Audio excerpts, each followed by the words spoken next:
Hi friends, అస్సలం వాలేకుమ్. Welcome back to my YouTube channel. ఎలా ఉన్నారు అందరూ? ఐ హోప్ అందరూ బాగున్నారనుకుంటా. ఈరోజు నా వ్లాగ్లో మీకు మటర్ పులావ్, పచ్చి బఠానీల పులావ్ ఎలా చేస్తారో నేను చూపించబోతున్నాను ఫ్రెండ్స్. ఇక్కడ చూసారా, నేను ఆనియన్స్ ఇంకా టమాటర్, ఇది పచ్చి బఠానీలు ఇక్కడ చాలా ఫ్రెష్గా దొరుకుతాయి. ఇవి నేను తీసుకొచ్చి దీన్ని క్లీన్ చేసి ఒలిచి పెట్టుకున్నాను. ఒక పావు కిలో పచ్చి బఠానీలు అయితే నేను తీసుకొచ్చాను. దానికి ఒక 2 పెద్ద ఉల్లిపాయలు, ఒక 2 పెద్ద టమాటాలు, పచ్చిమిరపకాయలు కట్ చేసి పెట్టుకున్నాను. చూస్తున్నారు కదా ఎంత బాగున్నాయో మటర్. ఇవన్నీ ఇక్కడ వింటర్లో చాలా బాగా దొరుకుతాయి. ఆకుకూరలు కానీ మటర్ కానీ. ఇక్కడ నేను ఖడా మసాలా తీసుకున్నాను. దాల్చిన చెక్క, ఇలాచీ, లవంగాలు, పెద్ద ఇలాచీ, షాహీ జీరా, ఇంకా తేజ్పత్తా, కొన్ని నల్ల మిరియాలు, 4-5 నల్ల మిరియాలు తీసుకున్నాను. ఇక్కడ చూస్తున్నారు కదా, సన్నగా తరిగి పెట్టుకున్నాను. ఉల్లిపాయలు, టమాటాలు 2, ఉల్లిపాయలు 2, ఇంకా కొత్తిమీర తీసుకున్నాను, పచ్చిమిరపకాయలు తీసుకున్నాను.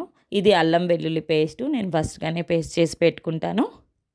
ఇది ఇంకా నేను 2 గ్లాసుల బియ్యం అయితే తీసుకుంటున్నాను. మామూలు బియ్యంతోనే చేయబోతున్నాను ఈరోజు నేను. ఇక్కడ మాకు బాస్మతి తుకుడా దొరుకుతుంది. మనకు అక్కడ సోనా మసూరి అవి ఎలా దొరుకుతాయో ఇక్కడ బాస్మతి కూడా దొరుకుతుంది. అది నేను 2 గ్లాసులు కడిగి పెట్టుకున్నాను ఫస్టే. ఇక్కడ ఇది నేను రైస్ కుక్కర్లో చేయబోతున్నాను ఫ్రెండ్స్. ఫస్ట్ ఒక పతీలాలో నేను ఒక పెద్ద చెంచా నెయ్యి వేసుకున్నాను. అందులో కొంచెం నూనె వేసాను. ఇవన్నీ ఫ్రై చేసుకుని అప్పుడు నేను రైస్ కుక్కర్లో వేస్తాను. డైరెక్ట్ రైస్ కుక్కర్లో అయితే నేను ఫ్రై చేయను అనమాట. నూనె కూడా వేసుకున్నాను. 2 గ్లాసుల బియ్యానికి సరిపడంత ఒక 100 గ్రామ్స్ అయితే ఉంటుంది. అందులో నేను తీసుకున్న షాహీ జీరా, ఇంకా లవంగా చెక్క ఇవన్నీ వేసుకున్నాను. కొంచెం అవి వేగిన తర్వాత పచ్చిమిరపకాయలు, ఇంకా ఉల్లిపాయలు కట్ చేసి పెట్టిన ఉల్లిపాయలు వేసుకొని ఫ్రై చేసుకోవాలి. ఒక 2 మినిట్స్ ఫ్రై బాగా కొంచెం మెత్తపడిన తర్వాత ఉల్లిపాయలు, అందులో ఉప్పు ఒక 2 చెంచాలు, టేస్ట్కి సరిపడా. నేనైతే 2 గ్లాసులు బియ్యం తీసుకున్నాను కాబట్టి 2 చెంచాల ఉప్పు అయితే వేస్తున్నాను. అది ఉప్పు వేసి కలపాలి. తొందరగా రెడ్గా అయిపోతాయి ఆనియన్స్ అయితే.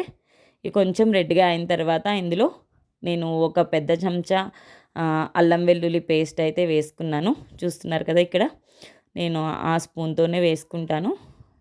ఇది కూడా కొంచెం పచ్చి వాసన వెళ్ళేంత వరకు కొంచెం ఫ్రై చేసుకోవాలి బాగానే. పచ్చివాసన అంతా వెళ్ళిన తర్వాత కొంచెం గోల్డెన్ కలర్లో అయిపోయిన తర్వాత ఇందులో నేను ఒక నిమ్మకాయ అయితే పిండుకుంటున్నాను. నిమ్మకాయ పిండడం వల్ల అడుగు అంటకుండా ఉంటుంది.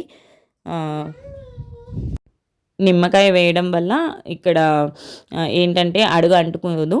సో నిమ్మకాయ వేసుకున్న తర్వాత నేను టమాటా ముక్కలు అయితే వేసేస్తున్నాను. ఇవి కూడా నేను సన్నగా తరిగి పెట్టుకున్నాను కాబట్టి ఇవి కూడా వేసేసి బాగా కలిపేస్తున్నాను. ఆ తర్వాత ఇక్కడ చూస్తున్నారు కదా, మటరు ఇవి వేసేసి బాగా కలుపుకోవాలి. కొంచెం మగ్గిన తర్వాత ఇవి ఎలాగో రైస్లో ఉడికిపోతాయి. అంతగా ఇవి పచ్చి బఠానీలు కాబట్టి మనం ఎలాగైతే చిక్కుడుకాయలు ఒలుచుకుంటామో దీన్ని కూడా అలాగే ఒలుచుకొని లోపల గింజలు తీసుకుంటారు.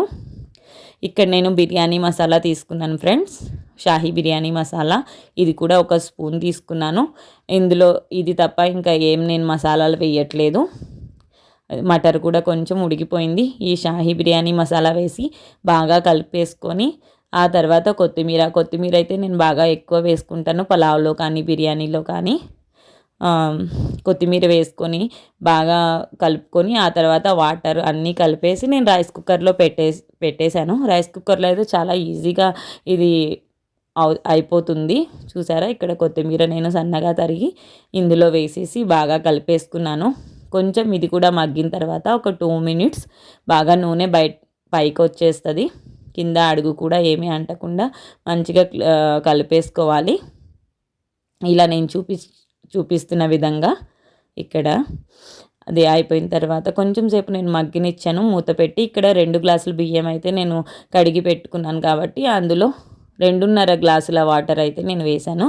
2 గ్లాసుల బియ్యంకి 2.5 గ్లాసుల వాటర్ పోసుకున్నాను. మీ బియ్యాన్ని బట్టి మీరు వాటర్ పోసుకోవచ్చు. ఇక్కడ నేను బియ్యము, నీళ్ళు అన్నీ ఆ మసాలాలు మొత్తం కలిపేసుకుని రైస్ కుక్కర్లో వేసేసుకున్నాను ఫ్రెండ్స్. వేసేసుకొని రైస్ కుక్కర్ ఆన్ చేసేసుకున్నాను. ఇది చూస్తున్నారు కదా, రైస్ కుక్కర్ ఆన్ చేసేసుకొని ఆ తర్వాత 10 మినిట్స్ తర్వాత ఒకసారి మూత తీసి మొత్తం ఒకసారి కలిపేసుకోవాలి. ఎందుకంటే రైస్ కుక్కర్లో అన్నీ మనం వేసిన మెటీరియల్ ఏదైతే ఉందో అది పైకి వచ్చేస్తుంది. ఒకసారి కనుక ఇలా కలుపుకుంటే ఇది ఈవెన్గా మొత్తం బాగా ఉడుకుతుంది. చూస్తున్నారు కదా, ఇప్పుడు ఆఫ్ అయిపోయింది రైస్ కుక్కర్. ఆ తర్వాత నేను చూశాను, తీసి చూసారా ఎంత కలర్ఫుల్గా ఎంత బాగా వచ్చిందో.